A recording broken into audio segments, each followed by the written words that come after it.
Jonas Biliūnas. Liūdna pasaka. Baltasai šešėlis. Prakalbos vietoje. O jaunosios dienos mano, kaip melsvam ore gervės, nykstat jūs tik tai ką pasirodžiusios. Žiūriu int jūs praliekusias, kaip int sapną gražų, ir matau tik, kad jau artinas ruduo gyvenimo mano. O ramūta, kodėl nepažinau tavęs, dar mažutis, nekaltas būdamas. Tada tokios laimingos buvo dienos. Būtume už rankų susistvėrę šventosios pakraščiais vaikščioje, lakštingalos giesmių klausę. Būčiau tave po miškus ir krūmus išvedžiojęs, paukščių lizdus parodęs, išsirpusių uogų pririnkęs. Bet tu buvai toli nuo manęs. Toli. Ir aš net nežinojau, kad tu gyveni pasaulyje. Taip, nežinojau. Bet jaučiau. Nuo pat mažų dienų tavo paveikslas mano širdyje gyveno. Ekai, mokiniu būdamas, traukiniu gimnazijon važiuodavau ir pro langą tavo tėvynės mirguojančius klonius ir laukus ir gimtąjį sodžių švysdavau. Mano krūtinėje netikėtai sujudėdavo naujas, geras jautimas. Kaip paukštis pro šalį pralėkdavau, bet ilgai dar išsitiesusi paveikslą žiūrėdavau, kol jis visai iš akių neišnykdavo. Ir kažin ko gaila man būdavo. Ką tu tada, mano mažutėlį, veikėjai? Gal ant kelių mamytė sėdėdama, gražių jos pasakų ir dainų klausėjais. Gal sodinę po senąją grūšę sėdėjai, vainikėlį pindama. Gal lakstėjai po žydinčius laukus ir pievas, ir išvydusi, kai pro šalį pralėkė šniokšdamas ir dudendamas traukinys, žiūrėjai int jį išsigandusiam ir nustebusiam akelėm, su drebančia širdelė. Nežinojai, kad tenai pravažiavo tasai, kuriam paskum tu būsi artimiausia. Taip, artimiausia. Tau tik vienai nebijau savo širdies atidaryti, jos skausmų ir apsivylimų parodyti. Tu tik mane supranti, moki mano klaidas ir silpnumą atleisti. Liūdna pasaka. Pirma dalis. Namas, kuriame tik atvažiavęs apsigyvenau, stovėjo pačiam miške. Gražus vasarinis namas. Aplink jį kvėpinčios pušys ir eglės atakaitoj snaudė, už kelių žingsnių vėsi upė plaukė. Čia, sveikatos ieškodamas, pažadėjau visą vasarą išbūti. Antrą dieną išėjau oran, kur jau laukia manęs pastatyta po pušimis gulimoja kėdė, ir sunkiai alsuodamas atsiguliau. Privargau, tik kvapą begalėjau atgauti. Bet tuoj, palaukėk. Jau lengviau, jau visai lengva kvėpuoti. O kaip gera. Nežinau, ar gali kas taip jausti pušyno kvapą kaip džiovininkas. Gal tik vienas artojus, po sunkaus kasdieninio darbo kietant patalan guldamas, tokį pat jausmą turi. Nors buvau išsinešęs knygą ir ketinau jau skaityti, bet pamečiau ją ant žemės, išsitempiau visas ir kaip mažas vaikas lepinaus, tuo kvapu alsuodamas. Ėmė noras suimti gniaužtan visą tą pakvėpusį orą ir pravėrus savo krūtinę vienu rėžtu sugrūsti į plaučiosną. Pasotinti juos, alkanus, toro ištroškusius, bet buvau toksai silpnas, tos galios neturėjau. Gulėjau aukštielninkas ir gėriau tą kvapą, gėriau. Akimis klajojau po medžių viršūnes, žiūrėjau, kaip pušin iš pušies voverytė liuoksi, klausiaus, kaip tarp šakelių nematomi paukščiai čeža ir įvairiais balseliais gieda. Ir taip ramu, taip gera rados.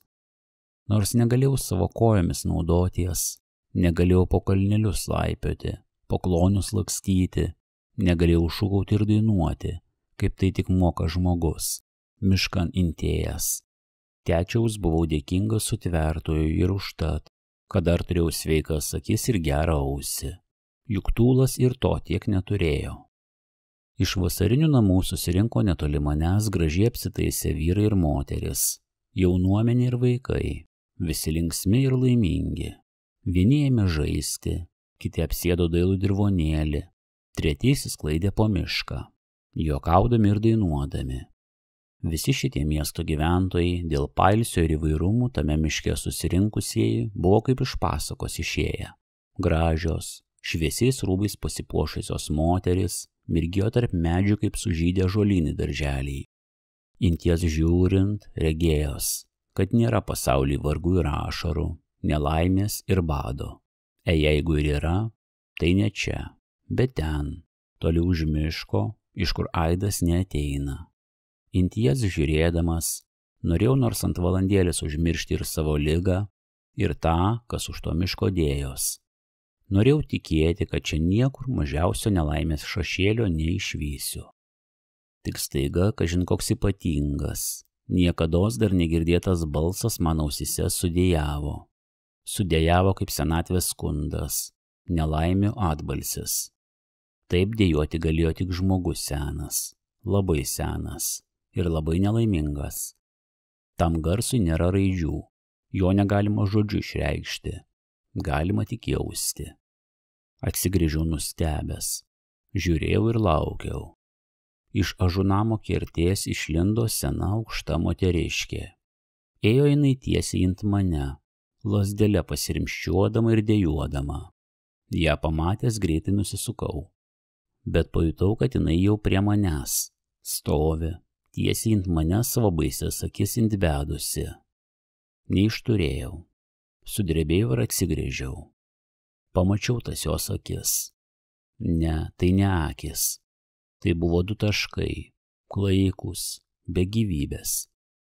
Tokį įspūdį, kaip tos jos akis, gali ant žmogaus padaryti tik užgesusios žvaigždės, iš artie matomos. Taip, tai buvo užgesusios žvaigždės. Tik tos žvaigždės dar matė, jos tiesiai ant mane žiūrėjo. Ko tamsta nori? Dusliu balsu paklausiau, visas krūptelėjęs. Nieko neatsakė. Ar negirdėjo, ar gal nesuprato. Tik intbedusi savo klaikės akis, žiūrėjo ant mane. Nežinojau, kas daryti. Buvo ir nesmagu, ir gėda. Krepšio su savim neturėjo. Nežinojau, ar jinai ubagė. Suradau kišenėje 2 skatiku ir atsikėlęs įspraudžiau jai rankon. Nejuto. 2 skatikai nulėkė iš ranko žemėn, jinai, nei karto nemirktelėjus, žiūrėjo ant mane. Krūtiniai pajutau šaltą sopulį. Neturėjau kur dėties.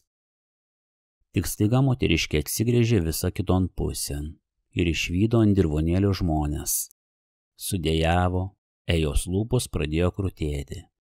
Išgirdau, kaip sunkiai, tyliai prakalbėjo. Kiek ponų, kokie jie visi gražūs. Staiga vėl indibedė ant mane akis ir paklausė. Ar nežinai tamsta, kur mano Petriukas? Indibedus akis pastovėjo. Paskum, tartum atsakymo nesulaukusi, nuėjo takeliu dejuodama. Ant dirvonėlio, ją išvydę, visi nutilo. Tartum giltinė pro šalį pralėkė. Ir jie, kaip ir aš, mėgino išsibodėti nuo jos skatikais. Bet tie skatikai mažai matyt tai moteriškiai rūpėjo. Pastovėjusi, kiek jinai pati norėjo, išnyko iš visų mūsų akių, kaip klaikus memento mori. Po to, kone kasdieną, tuo pačiu laiku, išgirsdavau jau žinomą, ypatingą ir skaudų dejavimą, ir iš ažunamo kertės išvysdavau išeinančią seną moteriškę. Pro mane eidama visada sustodavo ir intbedus savo klaikes, be gyvybės akis, ilgai ant mane žiūrėdavo. Kad ir klausdavau, nieko nuo jos negalėdavau patirti. Tik vieną vis girdėdavau. Kiek ponų, kokie jie visi gražūs. Ir ar nežinai tamsta, kur mano Petriukas? Bet kas tas jos Petriukas, nepasakydavo. Ir eidavo taip pro šalį dejuodama, lazdele pasirimščiuodama, sunkią metų naštą neždama. Pasirodydavo ir išnykdavo iš visų mūsų akių kaip klaikus memento mori. Ir taip kuo ne kasdieną per visą vasarą. Pripratau ant ją. Jau ramiau galėjau matyti ir tas klaikias, be gyvybės akis, ir tą nesuskaitomą skaičių raukšlių, kuriomis kaip tinklu buvo išraizgytas moteriškės veidas. Prisižiūrėjau. Dieve, kiek tasai veidas raukšlių ir raukšlelių turėjo. Ilgi gyvenimo metai rašė ant to veido sopulius ir ašaras ir vargų klaikumą. Rašė rūpestingai, be gailesčio. Likimo pirštas nepraleido nei mažiausiai atsitikimų. Visą ton gyvenimo knygon įrašė.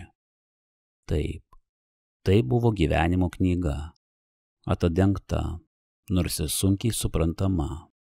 Per dienų dienas ton knygon žiūrėdamas, skaičiau jos įstabius žodžius. Ir šitą supratau. Tiesa, nebe žodyno. Daug man geri žmonės padėjo. Liūdna pasaka. Antras skyrius. Buvo tai 1863 metais. Viename sodžiuje gyveno neturtelis žmogus, vardu Petras Banys, su savo moterim Juozapota. Jauni ir gražūs, abu mylėjo vienas antrą ir susiėmė už rankų, ramiai ir drąsiai ėjo gyvenimo keliu. Tasai kelias buvo šiurkštus ir kietas, dar baudžiavos grandimis išgrynstas. Tačiaus, būdami jaunos dvasios, turėjo stipres, kad ir puslėtas kojas ir naštos sunkumo nejautė. Jų pilnai laimiai tik vaikų trūko. Bet kai Petras, iš lauko parėjęs ir gardžių batvinių pasirėbęs, prieidavo į savo moterį ir pusiau apkabinęs, kažin ką į tyliai ausin pašnibždėdavo, graži Juozapota kaip ugnis visą užkaisdavo ir greitai slėpdavo ant vyro pečio savo išraudusi veidą. Abu žinojo ir tikėjo, kad bus, ir laukė krikštynų. Nors tasai laikas buvo dar toli, tečiaus Petras jau pynė iš balanų lopšį, laimingai šypsodamas. Maloniai žiūrėjo ant moterį ir matė, kaip iš po jos ilgų blakstienų mirgėjo akis, kaip dvi gražios žvaigždės, laimės žvaigždės. Ta žvaigždės jisai ir užsimerkęs matydavo. Taip ėjo sunkios ir vargingos, bet ramios dienos. Niekur toliau savo miestelio neįdami, galbūt ir visamžių taip ramiai ant vietos išgyvenę ir vaikų susilaukę.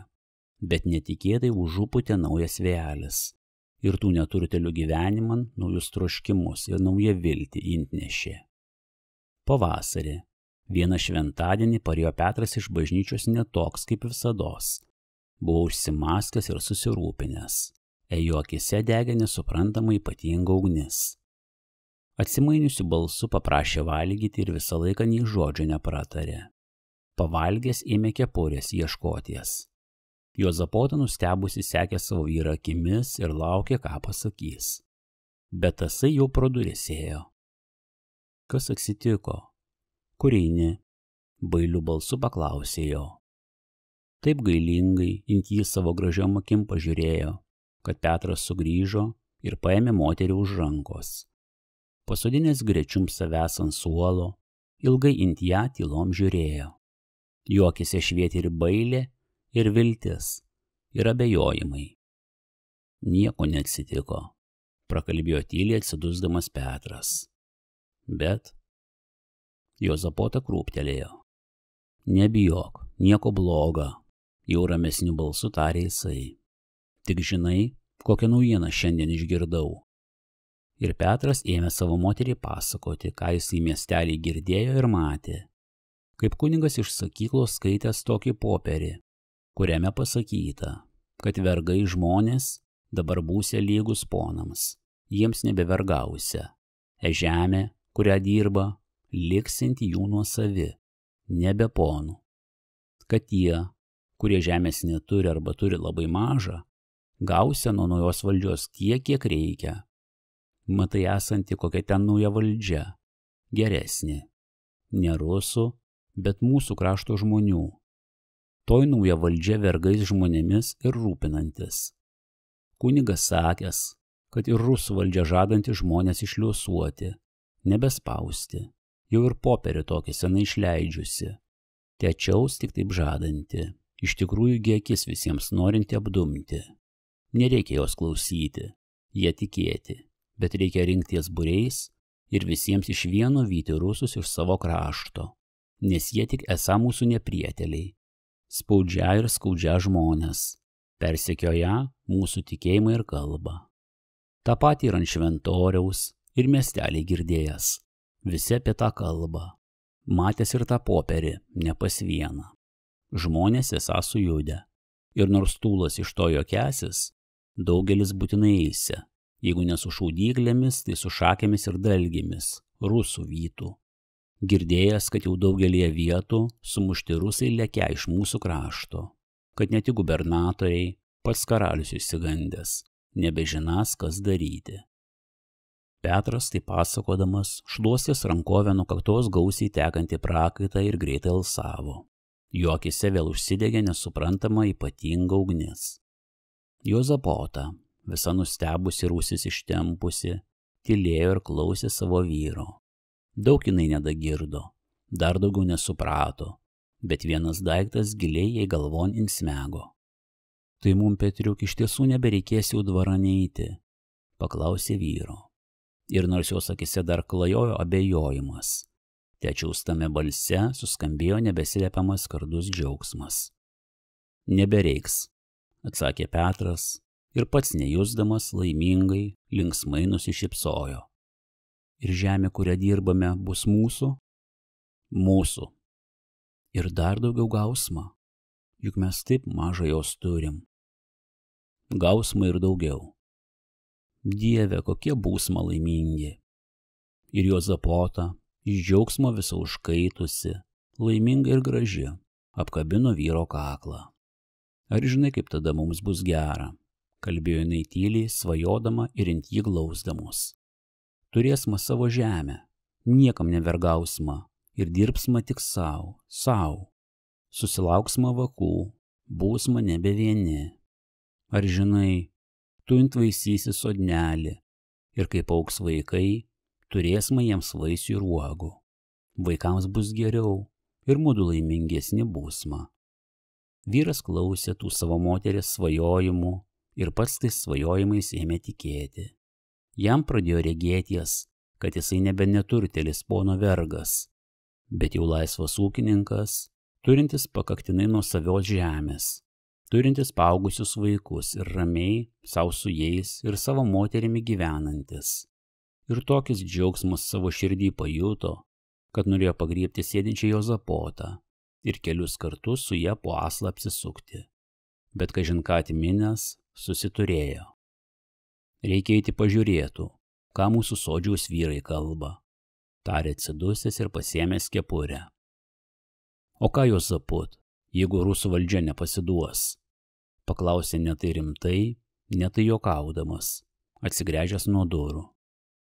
Juozapota atsistojo tartum ko išsigandusi, bet tu jau sučiaupė lūpas ir žybtelėjus akim netikėtai suriko. Vyti tuos rusus iš mūsų krašto, vyti!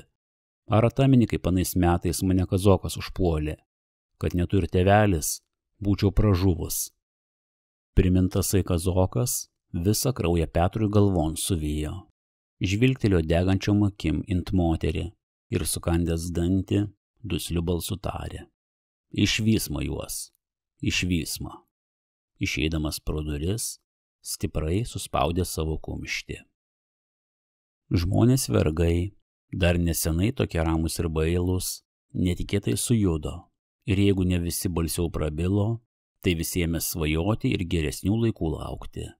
Jau kiek anksčiau buvo pralėkęs tarp jų neaiškus skardas apie išliosavimą, apie sukilimą ir kažin kokias atamainas.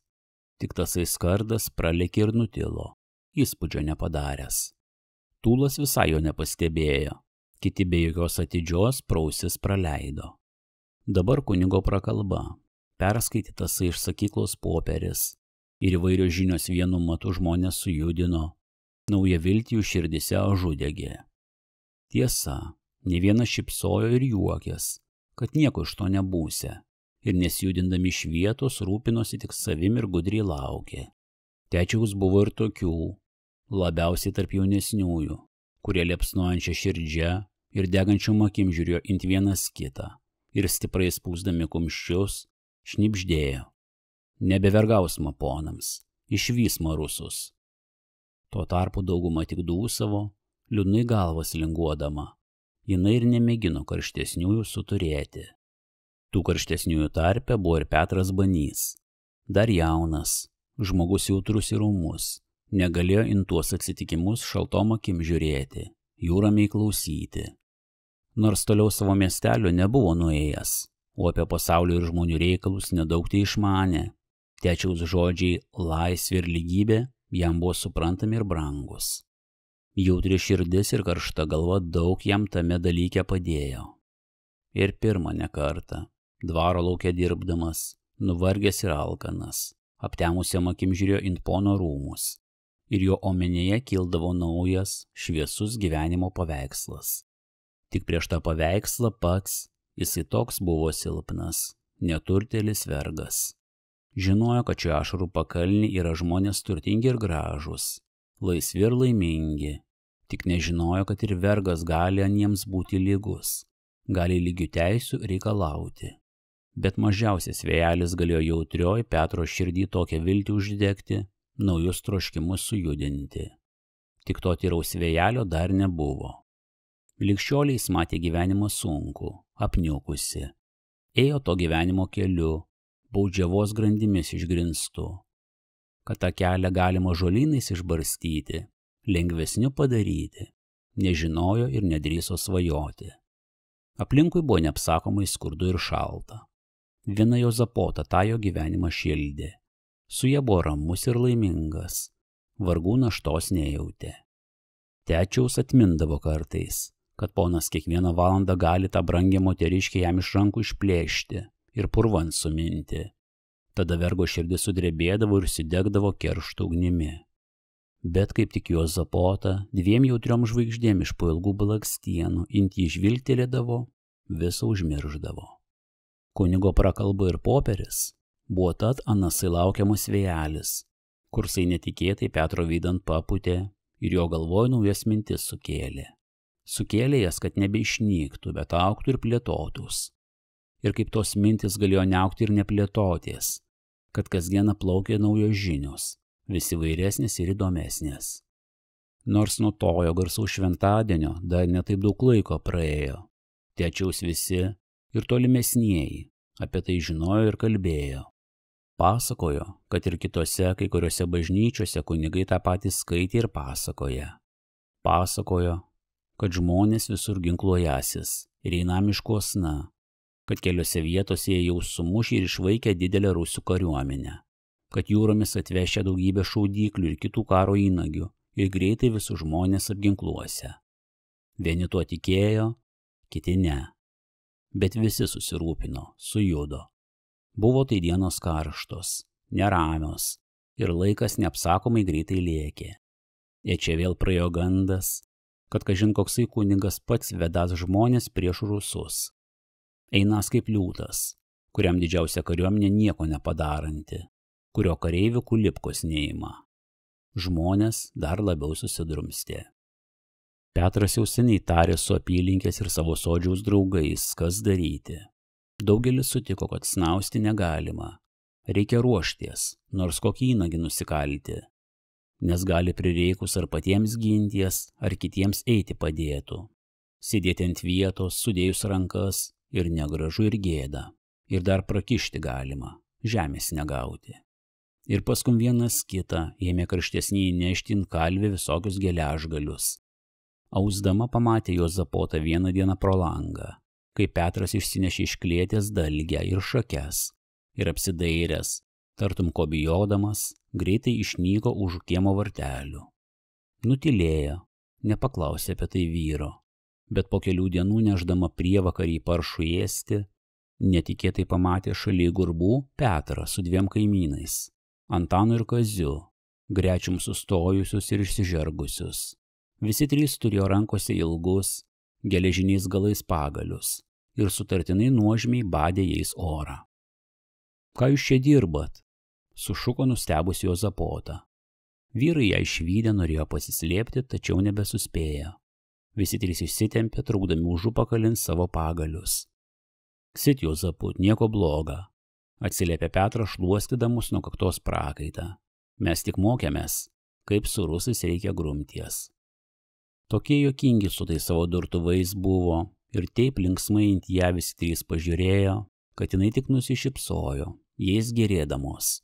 Tačiaus, iš gurbo išeidama pajuto, kad jo širdį kažin koks šaltas sopulis suspaudė. Nebuvo baili, turėjo širdį jautriai ir galvą karštą. Į patį gyvenimą gal linksmiau, kaip jos Petras žiūrėjo, nes to gyvenimo pavojaus nesuprato.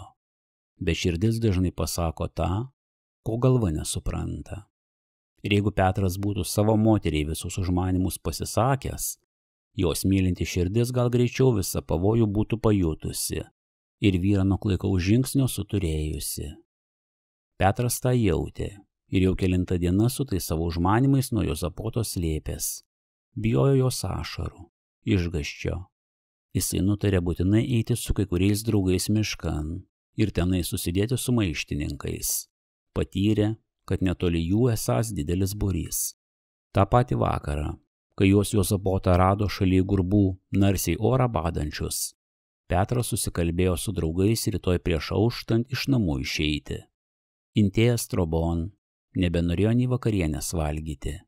Kai Juozapotą bailiu balsu ėmė klausinėti, kam tuos durtuvus įsitaisė, ir reikalavo, kad pasakytų visą teisybę, Petras apkabino ją drebančią ir stiprai ant savo krūtinę prispaudė.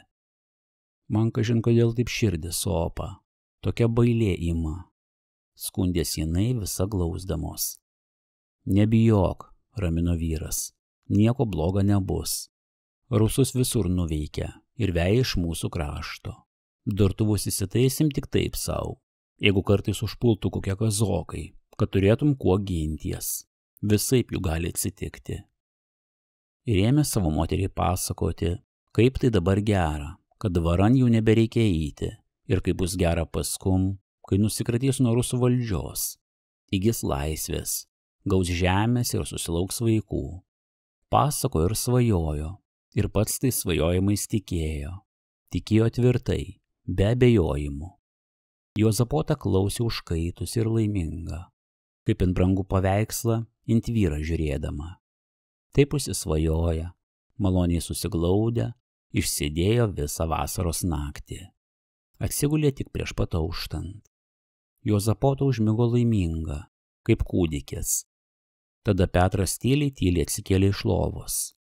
Pabučiavo miegančią moterį, peržegnojo ją persiskirdamas ir nesušlamėjęs ant pirštų galų išėjo. Juozapotas sapnavo. Mato jinai gražų didelį sodną, pilną žydinčių medžių. Eina tuo sodnu mažų kūdikių nešina. Dailus takelis, smėliu išbarstytas, tęsęs, aplinkui žolės ir žolynai įvairiomis spalvomis mirga. Tarp medžių šakelių paukščiai sau lizdelius kraunas. Visur taip ramu ir šilta. Juozapotas spaudžia ant savo laimingą krūtinę kūdikį ir skubina. Už sodno jos Petras arė. Jam pietus neša, jam kūdikiu pasigirti nori. Jau jinai iš tolo jį mato, sunkiai ant arklų užgulusi ir junga jaučių iš lėto kalneliu stuminti. Bet netikėtai ir gražus sodnas ir Petras su jaučiais iš jos akių nyksta. Staiga pamato jinai dangų apniukusi ir priešais baisų, gilų kaip bedugnį, griovį. Iš apačios girdi skaudų dejavimą ir balsą, pagelbo šaukianti. Tai Petro balsas, jo dejavimas. Juozapota išsigandusi skubinasi ant jį, norėtų nusileisti griovin, gelbėti vyrą. Pažiūrint kūdikį. Negyvas. Akytės užsimerkusios, lūpytės pamėlynavusios, veidelis kaip drobė. Klaikumo perimta, surinka nesavų balsu. Jos kojos paslysta ir kartu su kūdikiu krinta bedugnėn. Atbudo visa krūptelėjus. Juto, kaip vienu akies mirksniu jos akise sužibėjo saulės spindulys, greitai už debesio pasislėpdamas. Buvo jau labai vėlus rytas. Pramigo. Šoko iš lovos susigėdusi. Nusistebėjo, kad nejuto, kaip išėjo Petras.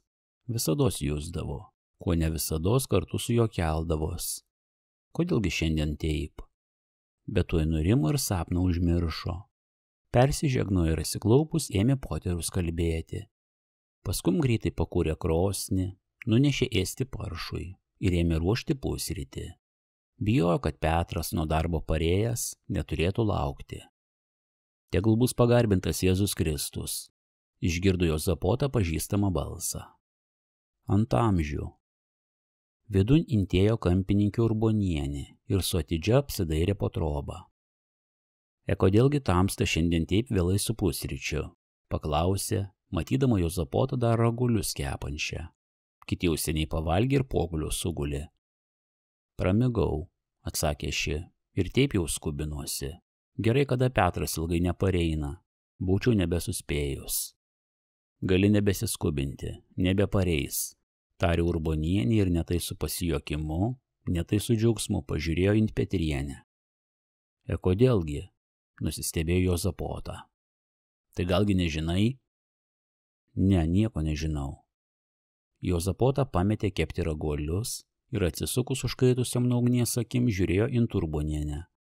Nekentė tos bobos už liežuvį ir suvedžiojimus, bet dabar jos širdį kaip replėmis kas suspaudė. Ta liežuvininkė ką nors žino, perėjo ją per galvą mintis. Gal ką blogą? Ne, aš nieko nežinau, atkartojo jinai. Ką tamsta nori man pasakyti? Urbonienė piktom akim žvilgtelėjo in Petrienę. Valandėlę tylėjo. Jai tartum saldu buvo turėti svetimą paslaptį, lepinties jają ir kankinti jauną moteriškę. Tik neilgai galėjo iškentėti nepasakius. Nagi tavo Petras su Damulio Kaziu ir Antanu miškan išrūko, int maištininkus. Mačiau, kaip su durtuvais visi trys auštant pakluonėmis ėjo. Visi žino. Meluoji, norėjo surikti Juozapotą. Tečiaus ataminė savo Petro kalbas ir susirūpinimą. Ataminė, ką pati vakar šaly gurbų matė. Ir intikėjo. Sunki našta užgulė jos krūtinę. Netikėtai pajuto norą kam nors savo širdį atidaryti, savo mintis papasakoti, Petrą išteisinti. Bet pažiūrėjusi in piktas Urbonienės akis, tik sučiaupė lūpas ir nusisukė.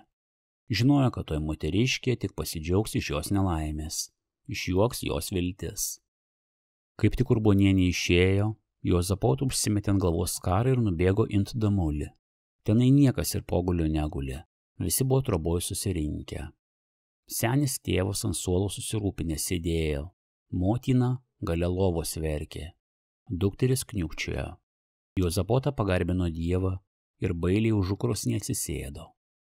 Visi tylėjo, int juo žiūrint ir graudulys ją apėmė.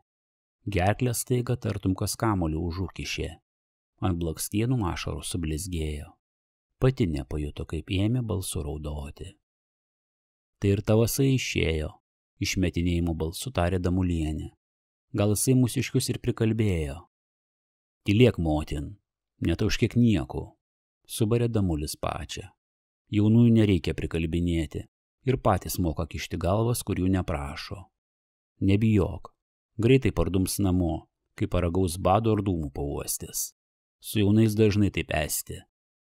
Pagaliaus gal nieko taip baisaus tame ir nėra, tęsė jisai nuo suolo atsikeldamas. Ne mūsų vienų, daugelis dabar miškuose renkas. Kaip girdėti, rusai iš visur bėga. Ką gali žmogus žinoti? Gal paskum, po to, visiems bus lengviau ir geriau gyventi. Ir senio Damulio akise netikėtai sužibėjo jautri ugnelė. Gal dilgtelėjo jam galvoje mintis, kad jeigu ne senatvė, ir jisai neišturėtų. Eitų in sūnus miškan rusų mušti. Gink Dieve, jeigu kokia nelaimė, dejavo motina šarodama. Dievo valia, atsiliepė vyras atsidusdamas. Bet ir jo širdį vėl rūpestis suspaudė. Tik žiūrėkit, niekam apie tai nepasakokit, prigrasė visiems. Jeigu kas, nepažįstamas klausinėtų, sakykit, kad užuodarbin išėjo. Juozapotą parėjo iš Damulio namo, jeigu nelinksmesnė, tai daug ramesnė. Graudu buvo, labai graudu, bet jautė, kad nebe taip skaudžiai širdis krūtinėje plaka. Gal nieko taip jau baisaus tame ir nėra, ataminė Damulio žodžius. Juk jisai, mąstė jinai, žmogus senas, daug matė ir pergyveno, negali apsirikti. Gal paskum po to visiems bus lengviau ir geriau gyventi. Šitie žodžiai kaip motinos ranka, Juozapotą paglostė, jos širdį sušildė. Persižegno ir atsisėdo pusryčiautų. Pirmą kart viena, ant blakstienų ašaros blizgėjo, bet valgė. Pavalgius uoliai ėmėsi kasdieninio darbo. Buvo patsai viduvasaris, pasitaikė paliūtis ir žmonės metė rugius pjauti, skurdo trobose, nežinodami kas veikti. Moteris parsinešė berželių šakelių dirbo vantas, vyrai sukuliojus apie gurbus ir tvoras, apsnūdę, nepakakinti. Visiems rūpėjo rugiai, ir čia smulkutis lietus kaip tyčia, jau kelintą dieną purkšte purškė. Juozapota atsinešė iš svirnelio baltos drobės rėtimą, susieškojo žirkles, siūlų kamuolėlį su adatomis ir atsisėdo palangėje ant lovos. Karpė baltą drobę ir matavo, rengėsi baltarubius savo Petrui siūti. Kur jisai dabar, vargintojėlis, po margą svietelį rankos, gal alkanas ir apiplyšęs, nėr kam jo paguosti, širdies nuraminti. Taip mąstė Juozapota, ant balto rėtimo pasirėmusi. Nuo Petro išėjimo neapsakoma jai širdis opėjo. Toksai neramumus dažnai ją krimto, kad nežinojo kur dėties. Nakčių nemiegojo, vietos sau dieną negalėjo rasti, kaip apsiblausus vaikščiojo. Ištisas dienas savo vyro, nors apsilankytų pareinančio, laukė. Bet tiek jau laiko praėjo, o jo vis nebuvo ir jokios žinelės apie jį neturėjo. Gal jau nebegyvas, gal sužeistas kur kankinas. Nuo tų minčių sublogo ir pajodavo, niekados niekam linksmo veido neberodė. Atsimainė, kaip atsimaino gražus jurginas, rudenio šalnos nukastas. Niekas jai neberūpėjo, nieko nebetikėjo. Užmiršo ir Damulio žodžius, kuriuos dar taip nesenai, pati savo viena taip mėgo kartoti, nuo kurių jos sunkios mintis blaivės ir akis šviesiau imdavo žiūrėti. Vieno tik tetroško, kokiu nors būdu savo vyrą pamatyti. Ir tik jo paveikslą amžinai dabar savo krūtinį nešiojo. Nors rankose baltą drobę turėjo, tiesų peltakį ant jos siūdama, tečiaus dvasia jos ir akis buvo toli toli. Ten, kur senos pušys liūdnai ūžė, drąsius maištininkus nuo priešų akių savo paunksnys liepdamos. Troško tenai su jais kartu būti, savo Petrą matyti, nuvargusi ir sublogusi, atilsio miegu po medžiu mieganti. Šaly jo laiminga sėdėtų, baltą ryšelį ant kelių turėdama. Pasiūsiu baltarubius ir eisiu Petro ieškotų, valgyti jam nunešiu, nors kartą in savo krūtinę prispausiu. Taip svajojo. Nejuto ir nematė, kaip vidun intėjo sena nepažįstamų ubagėlė ir pagarbinus Dievą atsisėdo gale suolo poteriautų. Tik tada nustebusias akis pakėlė, kada pasimeldusi senelė sunkiai atsiduso ir gailestingų balsų ėmė prašyti. Susimylėk gaspadinėlę, mėsos kąsnelį, pieno lašelį. Iš kur tamsta? Paklausė Juozapota, matydama nepažįstamą. Iš tol, dukrelė, iš Nių parapijos. Pas mumus dabar baisu ir vaikščioti, tai čionai be kalėdodama atsikrausčiau. Kodėlgi pas tamstas baisu? Paklausė Juozapota, kilai intubagę žiūrėdama. O katyt, mūsų krašte dabar tiek kazokų ir lenkų priviso, kad ir praeiti negalima. Visais keliais valkiojasi, susitikę nei vieno žmogaus ramiai nepraleidžia. Vieniems intiksi, kitiems nusidėsi.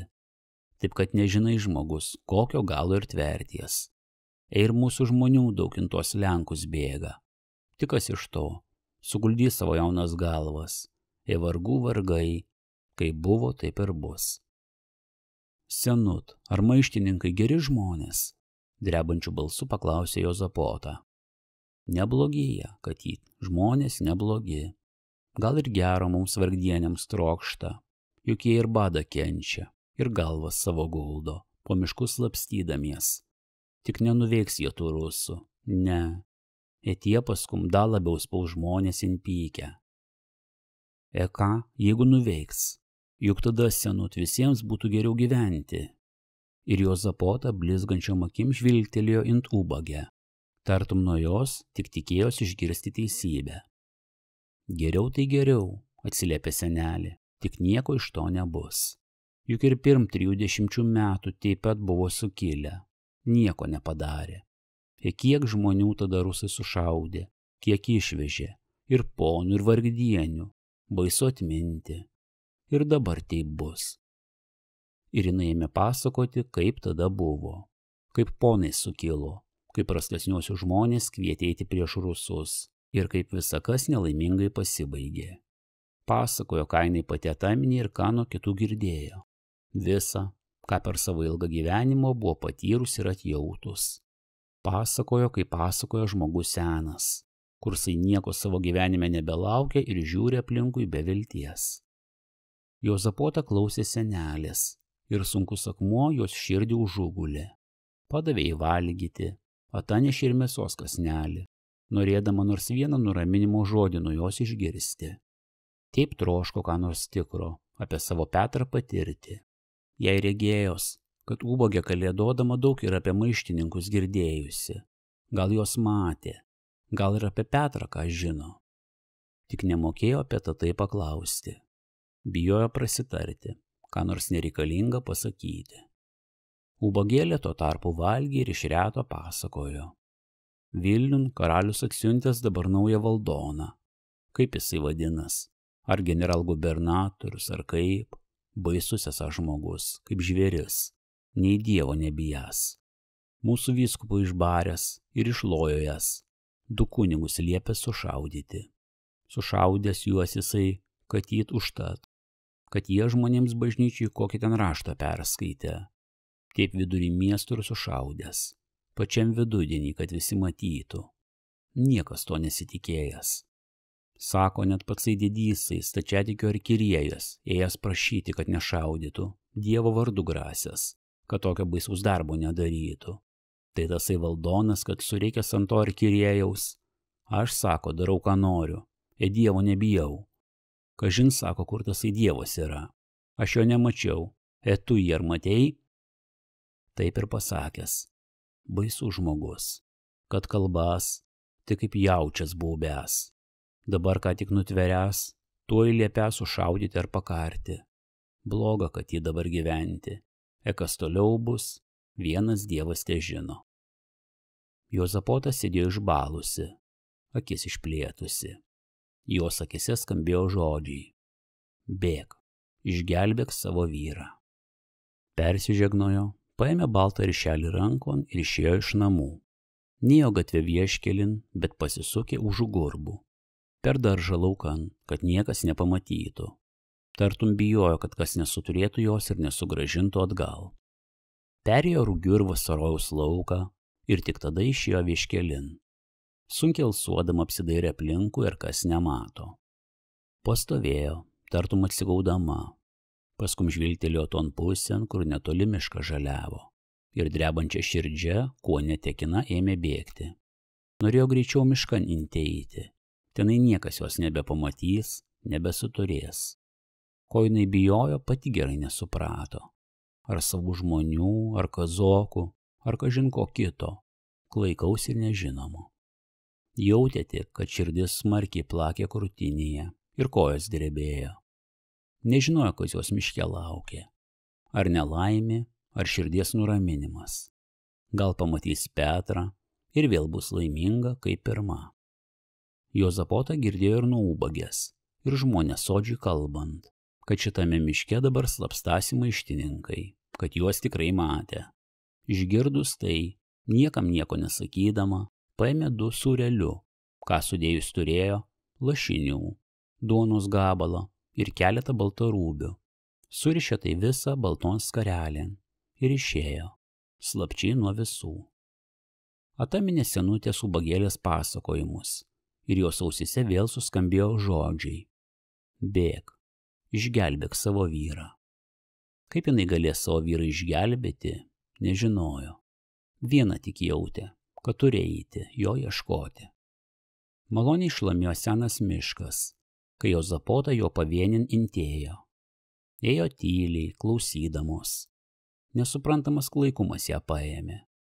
Viena, miške ir nei vieno gyvo balso aplinkui. Neriekavo kiškis, negiedojo paukščiai, kurie taip žmogų ramina. Tik ūžė medžiai, šakeles linguodami. Juozapota pradėjo savų žingsnių garso bijoti. Sausa šakelė lūždama kaip stirna ją baidė. Tečiaus ėjo tolyn, vyro paveikslų savo dvasią ramindama.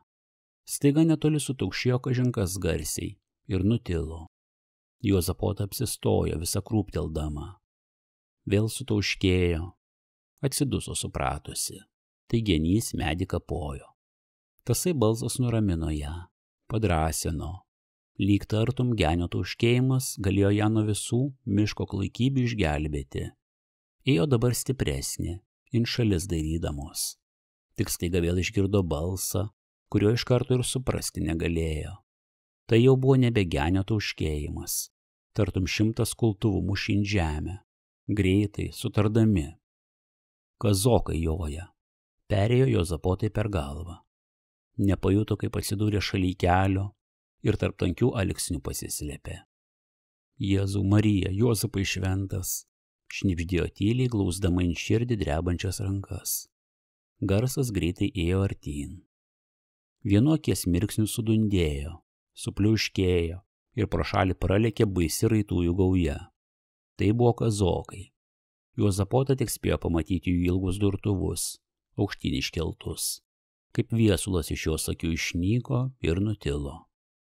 Atsiduso lengviau ir iš tarp alksnių išlindo, bet vieškeliu jau nebedrįso eiti. Bijojo, kad vėl ko nesusitiktų. Dabar jai regėjos, kad visas miškas pilnas kazokų, kad iš ažų kiekvieno medžio kas nors ją tyko ir pražudyti nori. Ėjo be kelio, pati nežinodama, kad rankraštan eina. Paėjus kiek, visai netikėtai atsidūrė ant gražaus žalio dirvonėlio. Niekados pirma nebuvo tokio mačiusi.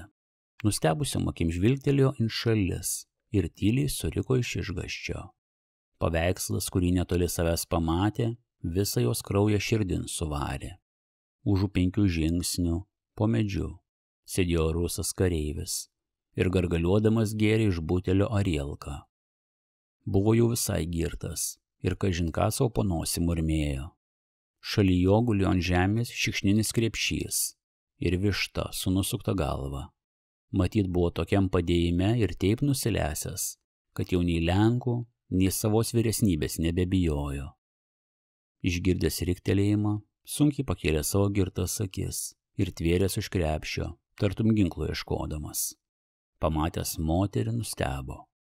Patrynė ranka blakstienas, kaip ir dar netikėdamas. Nusišypsojo. Подожди, сейчас, murmėjo keldamasis nuo žemės. Juozapotai pamačiusi, išmetė iš išgąsčio ryšelį ir pasileido bėgti. Puolė ant ją sverdinėdamas. Не бойся, ничего, я тебя поцелую. Čiort, sukeikė staiga užkliuvęs kojomis ir virsdamas. Pasirėmė ant rankų ir apsidairė. Pamatė po kojų ryšelį. Nusišypsojo ir paėmęs išrišė.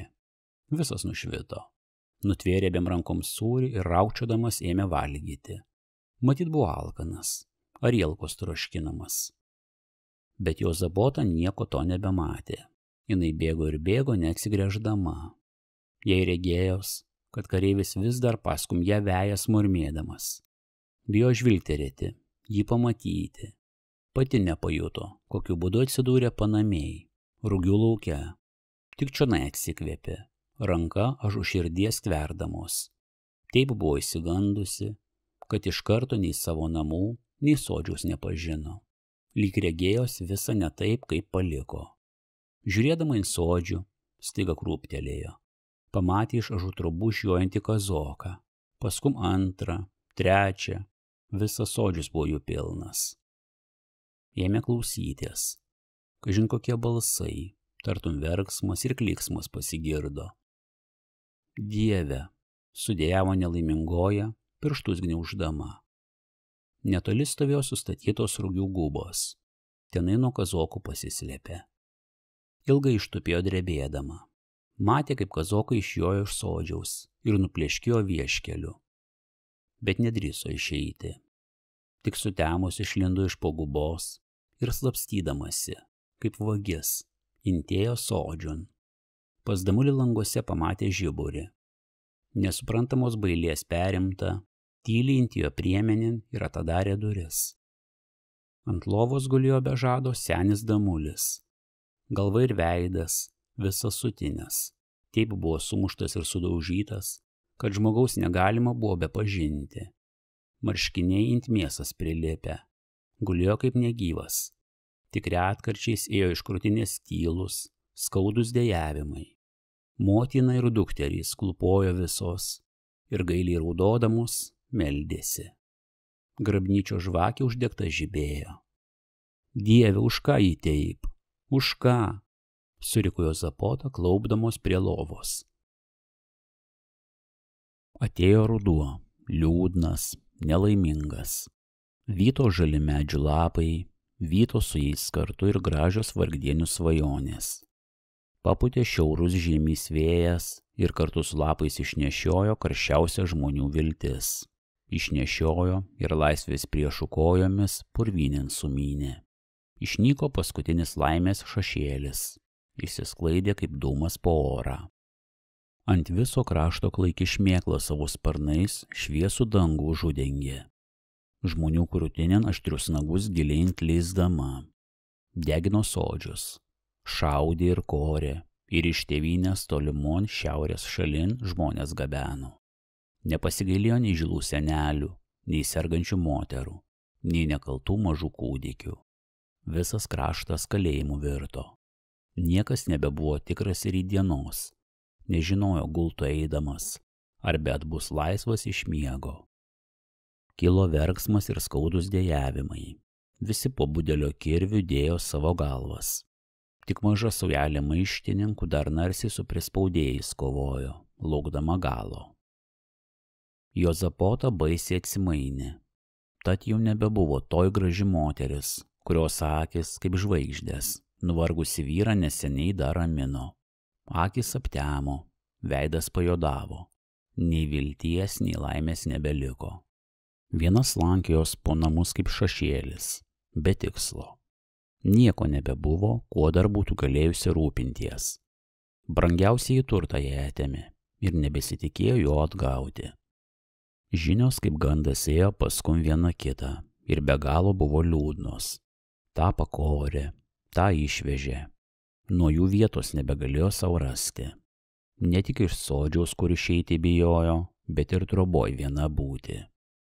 Kas vakarą ėjo dabar int Damulį, kur ramiau kiek jautėsi. Senio Damulio jau nebebuvo. Neišturėjo. Nuo žaizdų po 6 savaičių numirė. Vienos moterys liko.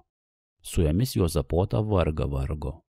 Visas jas nelaimė vienu ryšeliu surišė. Vieną vakarą, kada taip visos sėdėjo, netikėtai atsidarė trobos durys ir vidun intėjo ypatinga žmogybė, apiplyšusi ir nuvargusi. Dusliu balsu pagarbino Dievą ir pripuolusi apkabino senės Damulienės kojas. Kaziukas, suriko motina, pažindama sūnų.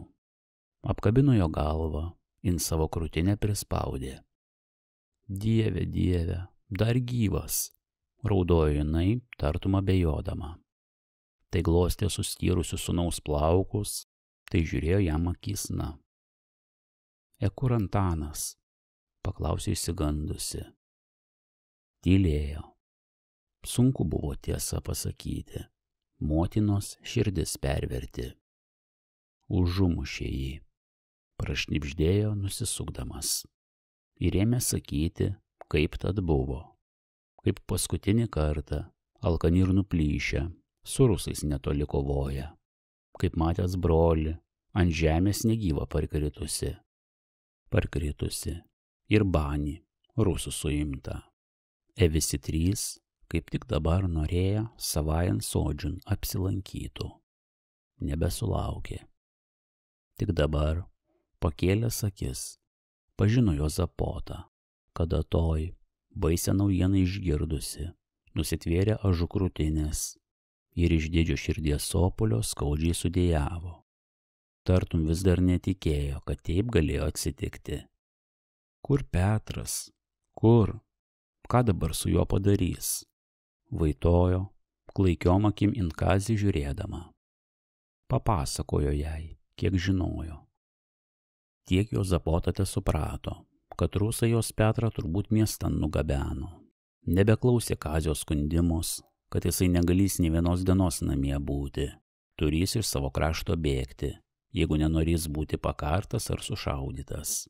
Išėjo iš Damulio, dejuodama. Nors niekados nebuvo mieste buvusi. Tečiaus dar gerai prieš auštant toli ant vieškelio, miestan einančio, atsidūrė. Kelias buvo tiesus, žinomas. 3 mylios eiti. Ir nesiklausus galėjo rasti. Apie pusryčius jau ėjo miesto gatvėmis, bailiai int šalis dairydamos. Dideli, keliais gyvenimais namai tęsėsi iš abiejų pusių be galo. Plačios gatvės, tiesios kaip stalas, buvo už vieną kitą gražesnės. Bet nesistebėjo intat Juozapota, nors kitą kartą visi šitie nematyti daiktai kaip stebuklas būtų jai pasirodę. Žiūrėjo tik int žmonės, kuriuos ant kiekvieno žingsnio matė. Tartum nuo jų savo pagalbos laukė. Tikėjos tiesą patirti. Jai regėjos, kad visi jie apie jos Petrą žinojo, jį išliuosuoti galėjo. Taip troško jų paklausti, paprašyti. Nedrįso. Visi jie tokie buvo ponai, galingi. Laukė, ar nepaklaus kartais jie patys. Ko jinai šitan miestan atėjo ir tokia nelaiminga int visus stebis. Bet nieks int ją ir žiūrėt nežiūrėjo. Visi savo reikaluos buvo paskendę. Šitai pro šalį 3 ponios praėjo, gražios kaip paveikslas. Nematė sodietės, nors tokiom gailingom akim int jas pažiūrėjo. Dieve, kiek ponų, kokie gražūs, stebėjosi Juozapota stovinėdama, nežinodama, kur dėties. Ko čia dairais, ar ką pametei? Paklausė apdriskęs ponas, matyt kiemo sargas. Juozapota krūptelėjo, bet pamačiusi, kad int ją žiūri, apsidžiaugė ir nedrąsiai paklausė. Ar nežinai, tamsta, kur mano Petriukas? Petriukas? Ar tai tavo vyras? Vyras, apsidžiaugė Juozapota. Gal koks maištininkas? Nusijuokė piktai kiemo sargas. Eik tenai, rasi. Mostelėjo ranka. Juozapota norėjo dar jo paklausti. Eik, negalima čia stovėti, užginta, suriko ant jos. Ėjo gatvė išsigandusi, galvą nuleidusi. Matė, kad on pusėn daug žmonių skubinosi. Visi kaip ir ką pamatyti troško ir bijojo pasivėlinti. Ir jinai ėmė skubinties. Greitai pasibaigė gatvė. Pasirodė didelis platus plecius. Juozapota pamatė ant jo daugybę žmonių, ratu sustojusių. Kareiviai su šaudyklėmis ir blizgančiais durtuvais, ponai žvaigždėtomis kepurėmis, ponios gražiai pasipuošusios ir žmonių be galo. Visi kaip negyvi tylėjo. Vidury aukšti šulai su permetėmis stypsojo. Apsistojo nustebusi, nežinodama, kas daryti. Bet matydama, kad visi int ten eina, pribėgo int žmonių minę. Kojas jai pakirto, tik kvapą galėjo atgauti. Kiek ponų, kokie gražūs, šnibždėjo apsiblaususi. Pamatė žilą, malonaus veido senelį, int ją žiūrinti, ir bailiu balsu paklausė. Ar nežinai, tamsta, kur mano Petriukas? Netikėtai žvilgterėjo int šulus su permetėmis. Suriko klaikiu balsu ir apalpusi parkrito ant žemės. Vos ne vos, iš ligos atsigeivelėjo. Atsitekėjus negalėjo suprasti, kur jinai yra. Kažin kokiam kambarėlį gulėjo, nepažįstamų žmonės matė. Nebe jauna, baltai apsitaisiusi moteriškė, kažin ką, int ją prisilenkusi, maloniai kalbėjo. Nesuprato. Negalėjo surinkti minčių įsisklaidžiusių. Ataminė kaip per sapną, kad miestan ėjo, kad miesto gatvėmis klajojo. Bet kas toliau buvo, kaip dūmuose paskendo. Priežastis ir sėkmė jos smegenyse nebesirišė. Praeities apsireiškimai rodės ją išbarstyti, kaip gražus žolyno žiedas. Matė tik atskirus lapelius, nebe patį žolyną. Dabarties nesuprato. Jautė tik neapsakomą kūno silpnumą. Skaudėjo strėnas, kojos buvo sunkios kaip akmuo ir visa negalėjo pasijudinti. Išplėstom, be išreiškimo akim žiūrėjo. Tik vieną kartą tose akise tartum spindulį žybtelėjo. Kaip ir ką atsiminė, ir jos lūpos ėmė krutėti. Ar nežinai, tamsta, kur mano Petriukas? Prašnibždėjo tylom. Pamatė baltai apsitaisiusią moteriškę, maloniai int ją žiūrinčią. Ar nežinai, tamsta, kur mano Petriukas? Atkartojo, int besdama int ją savo akis. Norėjo pasijudinti, bet tik sudėjavo iš sopulio. Pagijo kūnas, bet ne dvasia. Protas sumišo. Savo klaikaus padėjimo nebejautė taip, kaip jį atjaučia žmogus sveikas. Kada jai pasakojo, kad jinai pagimdžiusi negyvą kūdikį ir kelius mėnesius patale išgulėjusi. Nenusiminė, nesumirksėjo akim. Mažiausias nuliūdimo ir išgąsčio ženklas nepalytėjo jos veido. Kada rusų valdžia, patyrusi, kas jinai tokia yra, kalėjiman ją intmetė. Neprieštaravo ir neverkė. Tik vaitojo ir inkštė, kaip kankinamas gyvulys, kada ją mušė ir plakė, ir visokiais būdais jos kūną dergė. Nepažino nei Damulienės ir jos dukterų, intmestų kalėjiman. Nesuprato jų klyksmo ir raudų, kai šios, visiškai su savo tėvynė atsisveikindamos, už kalėjimo durų išnyko.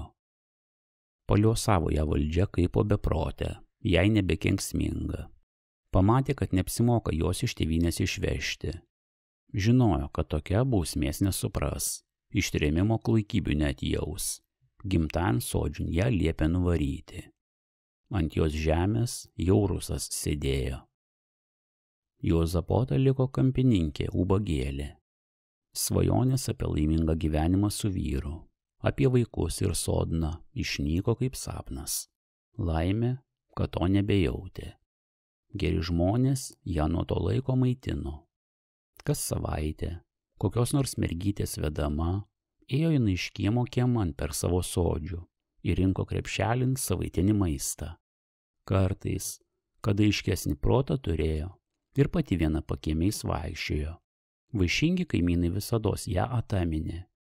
Jeigu kas pokylį, vestuves ar krikštynas kėlė, namų šeimininkė dėjo ryšelin ragaišio, mėsos ar varškės su sviestu ir pašaukusi mažą dukrelę liepė.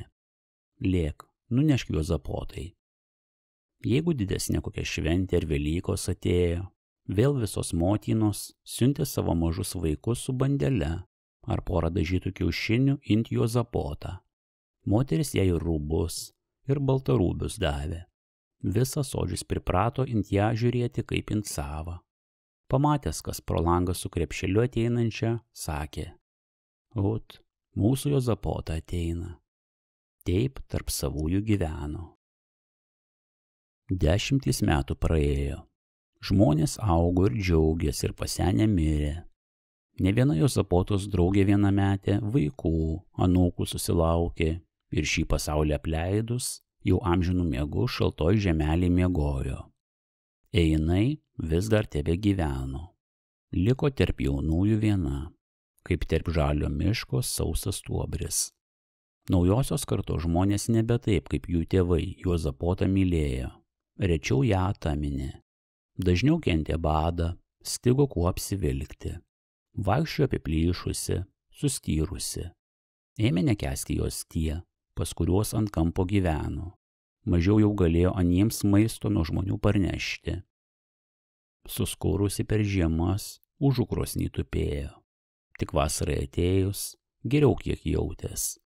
Nors neteip žmonėms po kojų troboj maišės. Mažiau anų buvo neapkenčiama ir lojojama, Be jokios priežiūros tada po laukus vaikščiojo ir dievas žino kuo mito. Slankęs po paupį ir pušyną, kur vasariniuose namuose daug ponų gyveno.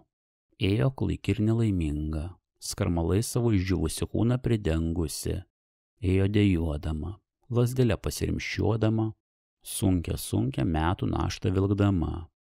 Visiems nešė nusiminimą ir nesuprantamą širdies neramumą. Pamačiusi dailiai apsitaisiusius ir laimingus, stebėjosi, tartum norėdama ką atsiminti, ir pamėlynavusiom lūpom šnibždėjo. Kiek ponų, kokie gražūs. Arba indibedusi savo klaikes, be gyvybės akis, klausė Tūla. Ar nežinai, tamsta, kur mano Petriukas? Ar suprato pati tą savo klausimą? Ar ataminė dar savo Petriuką? Ar tikėjosi nors numirusi jį pamatyti? Vienas Dievas težino.